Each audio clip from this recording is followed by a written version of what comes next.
इस देश में धार्मिक युद्ध भड़काने के लिए केवल और केवल सुप्रीम कोर्ट जिम्मेवार है। सुप्रीम कोर्ट का एकमात्र उद्देश्य है show me the face will show you the law.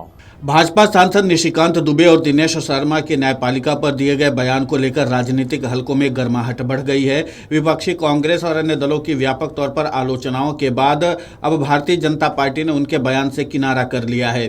Party के राष्ट्रीय अध्यक्ष जेपी नड्डा ने कहा है कि भारतीय जनता पार्टी ऐसे किसी बयान का समर्थन नहीं करती है। उन्होंने कहा कि मैंने दोनों सांसदों को ऐसा कोई भी बयान न देने का निर्देश दिया है। ये उनका निजी बयान है, पार्टी का इससे कोई लेना देना नहीं है। भारतीय जनता पार्टी ने हमेशा से सुप्रीम कोर्ट का सम्मान किया है। नड्डा ने एक्स पर एक पोस्ट में कहा कि भाजपा का सांसदों निशिकांत दुबे और दिनेश शर्मा की न्यायपालिका और मुख्य न्यायाधीश पर की गई टिप्पणियों से कोई लेना देना नहीं है।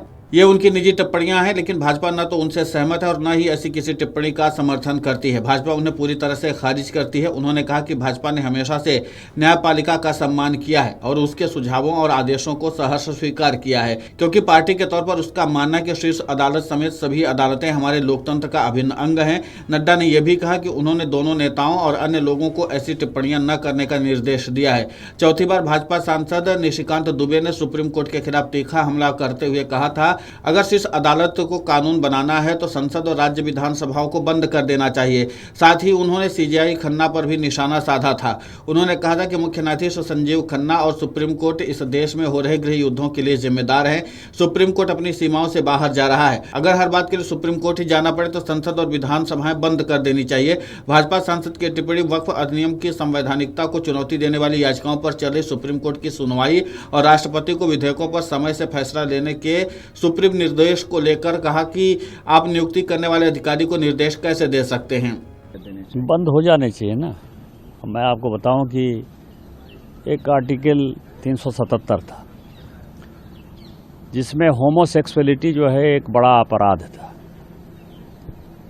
अभी ट्रंप एडमिनिस्ट्रेशन आया है, उसने क्या कहा है? उसने कहा है कि इस दुनिया में दो ही सेक्स है, या तो मेल है या तो फीमेल है। ट्रांसजेंडर की उसने बात नहीं की, होमोसेक्सुअलिटी की बात नहीं की। पूरी क्रिश्चियन कम्युनिटी हो, पूरी हिंदू कम्युनिटी हो, पूरी मुस्लिम कम्युनिटी हो, पूरी बुद्ध हो, जैन हो, सिख हो, सभी ये मानते हैं कि होमोसेक्सुअलिटी एक अपराध है। सुप्रीम कोर्ट ने वन फाइन मॉर्निंग कहा कि नहीं, ये केस हम एबॉलिश करते हैं, ये आर्टिकल एबॉलिश करते हैं। हमने आईटी एक्ट बनाया। आईटी एक्ट में सबसे ज़्यादा दुखी कौन है? महिलाएं हैं, महिलाओं के पौर्न आते हैं। बच्चे हैं, बच्चे के पौर्न आते हैं। उनकी सेक्सुअलिटी के बारे में जो है हंगामा होता है। एक दिन सुप्रीम कोर्ट खड़ा होता है, वो कहता है 66 से ख़त्म कर दिया हमने, आईटी एक्ट ख़त्म कर दिया। अभी आप समझिए, मैंने आर्टिकल 141 का बहुत बड़ा जो है अध्ययन किया है। आर्टिकल 141 कहता है कि हम जो कानून बनाते हैं, हम जो जजमेंट देते हैं, वो लोअर कोर्ट से लेकर सुप्रीम कोर्ट तक लागू है। लोअर कोर्ट से लेकर सुप्रीम कोर्ट तक लागू है, लेकिन कानून बनाने वाला जो है आर्टिकल 368 क्या कहता है? आर्टिकल 368 कहता है कि इस देश के संविधान को, पार्लियामेंट को सभी कानून बनाने का अधिकार है। कानून की व्याख्या करने का अधिकार सुप्रीम कोर्ट का है। वो कह रहा है कि 3 महीने में जो है राष्ट्रपति बता दें कि क्या करना है, 3 महीने में गवर्नर बता दें कि क्या करना है। और उसके बाद आज जो है ये देश राम, कृष्ण, सीता, राधा, द्वादश ज्योतिर्लिंग से लेकर 51 शक्तिपीठ का है। सनातन की परंपरा है, लाखों साल की परंपरा है। आप जब राम मंदिर का विषय होता है तो आप राम मंदिर में कहते हो कि कागज दिखाओ, कागज दिखाओ। कृष्ण जन्मभूमि का मामला आएगा मथुरा में तो कहोगे कागज दिखाओ। आप जब शिव की बात होगी, ज्ञानवापी मस्जिद की बात आएगी, कागज दिखाओ। और आज केवल आप मुगलों के आने के बाद जो मस्जिद बने हैं उसके लिए कहते हैं कि आप कागज कहाँ से दिखाओ। इस देश में धार्मिक युद्ध भड़काने के लिए केवल और केवल सुप्रीम कोर्ट जिम्मेवार है। सुप्रीम कोर्ट का एकमात्र उद्देश्य है show me the face will show you the law. Supreme court अपनी सीमा से बाहर जा रहा है। सुप्रीम कोर्ट की सीमा यह है कि भारत का संविधान जिस कानून को बनाया उस कानून की उसको व्याख्या करनी है, और यदि वो व्याख्या नहीं कर सकती है और सब कुछ के लिए सुप्रीम कोर्ट जाना है इस संसद का कोई मतलब नहीं है, विधानसभा का कोई मतलब नहीं है, उसको बंद कर देना। राष्ट्रपति भारत के मुख्य न्यायाधीश को नियुक्त करते हैं, संसद इस देश का कानून बनाती है। आप उस संसद को निर्देश देंगे। आपने नया कानून कैसे बनाया? किस कानून में लिखा है कि राष्ट्रपति को 3 महीने के भीतर निर्णय लेना है? इसका मतलब है कि आप देश को अराजकता की ओर ले जाना चाहते हैं। जब संसद बैठेगी तो इस पर विस्तृत चर्चा होगी। वहीं उत्तर प्रदेश के पूर्व उप मुख्यमंत्री, वर्तमान में बीजेपी के राज्यसभा सांसद दिनेश शर्मा ने भी सुप्रीम कोर्ट की आलोचना की थी। उन्होंने कहा कि कोई भी संसद या राष्ट्रपति को निर्देश नहीं दे सकता।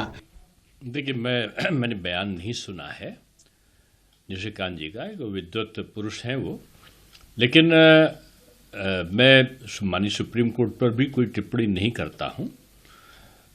जनमानस में एक आशंका होती है कि बाबा साहब भीमराव अम्बेडकर जी ने जब संविधान बनाया तो उन्होंने जो विधायिका है और जो न्यायपालिका है उनके अधिकारों का भी वर्णन बहुत स्पष्ट रूप में कहा है।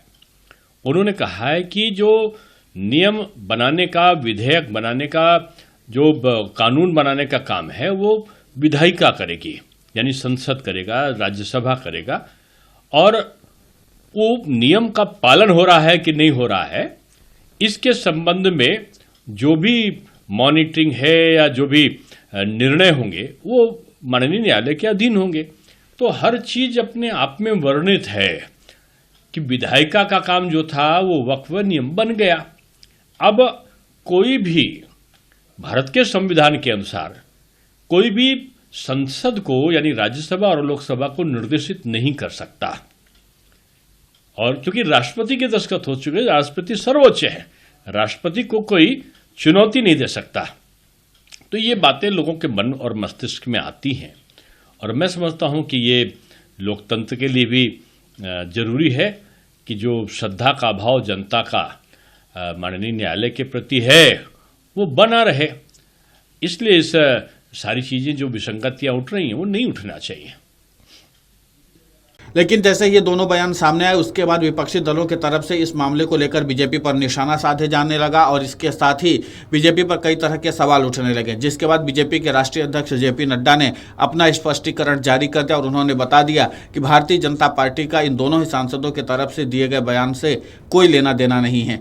Video desk amarujala.com। अगर आप ये वीडियो YouTube पर देख रहे हैं तो हमारे चैनल को सब्सक्राइब कर बेल आइकन दबाएं, और Facebook पर देख रहे हैं तो हमारे पेज को लाइक करें।